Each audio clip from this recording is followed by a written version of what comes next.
What if the walls in your apartment started talking back to you? Not voices of strangers, not ghosts, but your own voice.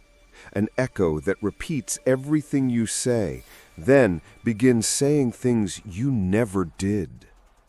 Tonight, I'm going to tell you the terrifying story of Apartment 6B, a place where the walls don't just listen, they learn. Before we begin, make sure you turn off the lights, put on your headphones, and get comfortable. Because once you hear this echo, you'll never forget it. And if you love horror stories that crawl under your skin, subscribe now, because this is only the beginning. The Echo in Apartment 6B. Daniel wasn't supposed to end up here. Life had been steadily unraveling.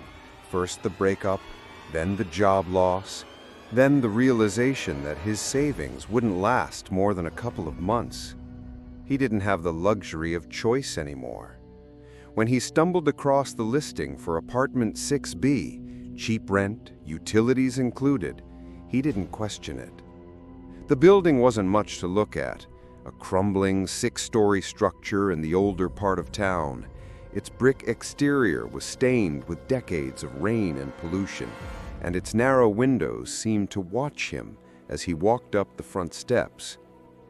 Inside, the hallway smelled faintly of mildew and cleaning chemicals, with fluorescent lights buzzing overhead like trapped insects. The landlord, an old man named Mr. Keller, looked just as worn down as the building. His skin sagged, his eyes were tired, and his voice was soft but heavy, as if every word carried the weight of something unsaid. When Keller handed Daniel the keys, his hand trembled. Almost too quietly to hear, he muttered, "Stay out of the basement," and "Keep the television on at night. It helps."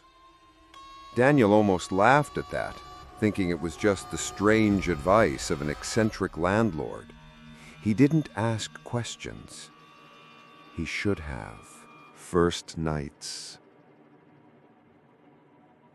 Apartment 6B was fine. A little dusty, the wallpaper peeling in places, the carpet stained from decades of tenants before him. The bathroom faucet dripped constantly, and the radiator hissed like it was angry at being alive. But Daniel told himself he'd seen worse. It was temporary, just long enough to get back on his feet. The first 2 nights passed without much incident. He thought he heard footsteps in the hallway around 3 a.m., but in a place like this, with so many tenants crammed together, noise was expected. He didn't think much of it. It was on the 3rd night that things began to change. Daniel was brushing his teeth when he heard something from the living room. A whisper. Just one word. "I see you." He froze, toothbrush in his mouth, foam dripping down his chin. At first, he thought it was someone outside in the hall, or maybe a neighbor's TV turned up too loud. He rinsed his mouth, grabbed a kitchen knife, and checked the living room. Nothing.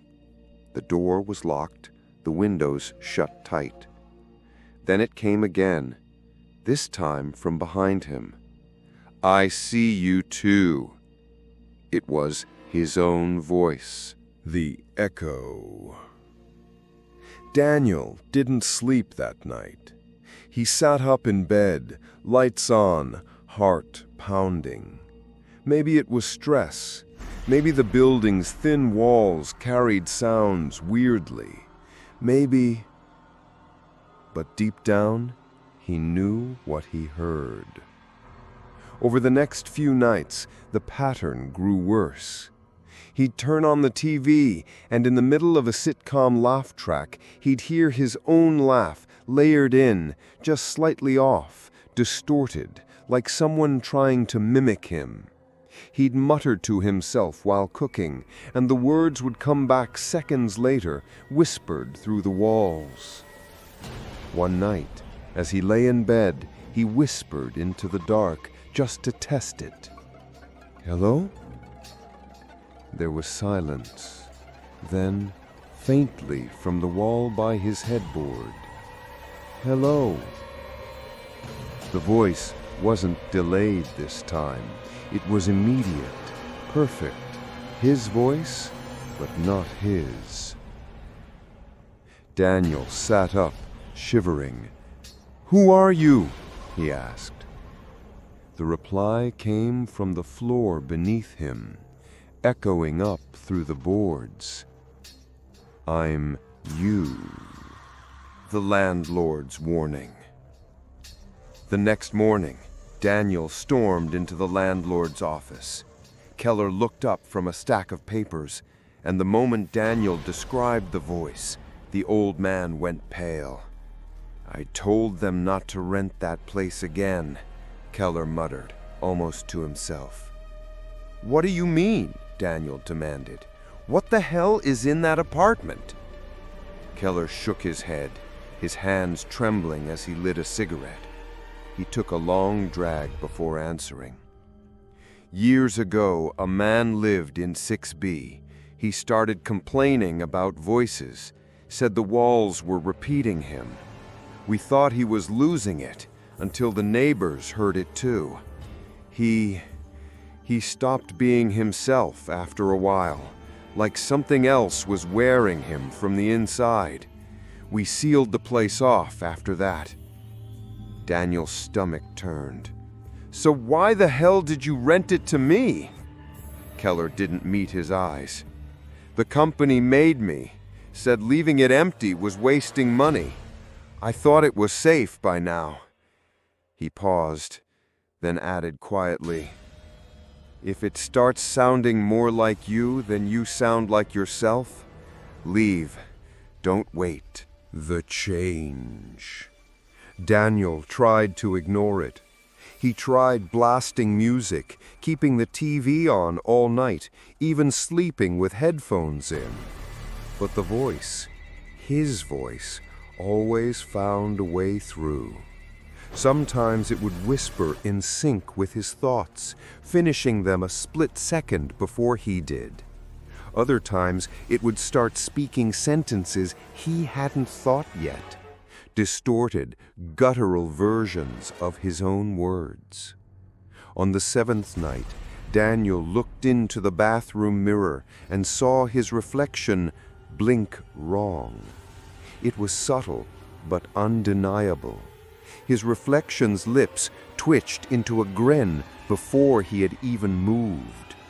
He staggered back, knocking the toothbrush holder onto the floor. His reflection tilted its head and whispered, though his lips never moved, "You don't belong here anymore." That night, Daniel decided to pack.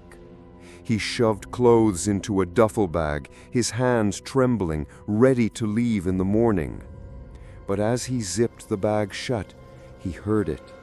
Not from the walls, not from the floor, from inside his head. "Why are you leaving, Daniel? We're not finished yet." The takeover. Sleep-deprived and on the edge of a breakdown, Daniel tried to resist. He tried to drown the voice out, tried to convince himself it was in his mind. But each day, the echo grew stronger, sharper, more confident. Soon, it wasn't repeating him anymore. It was speaking on its own. It was him, but colder, crueler, a version of himself that didn't care about fear or consequences. He stopped answering the phone when friends called. He avoided mirrors. He stopped going outside. Neighbors began to whisper. They said Daniel had started talking to himself in the hallway at night. His voice layered and doubled, as if two Daniels were speaking in perfect unison. One tenant swore they saw him in the stairwell, except when he turned to greet them, his smile stretched too wide, and his eyes didn't blink at all. The final night. The last anyone saw of Daniel was a week later. A neighbor reported hearing screams from 6B, except they swore it wasn't one voice. It was hundreds. Hundreds of Daniels screaming together in a warped, deafening chorus. When police arrived, the apartment was empty. No sign of Daniel, no forced entry, just a cracked bathroom mirror and the faint sound of breathing that seemed to come from the walls themselves. Mr. Keller had the door to 6B sealed shut again. This time, the number on the door was scratched off entirely, as if to erase the apartment from memory. But those who live in the building say the echo never truly left. If you stand outside 6B late at night, you might hear it.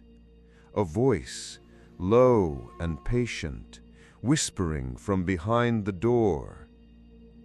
Not Daniel, the thing that took his place. Daniel was never seen again. The apartment was sealed shut, but the echo? It's still there, waiting.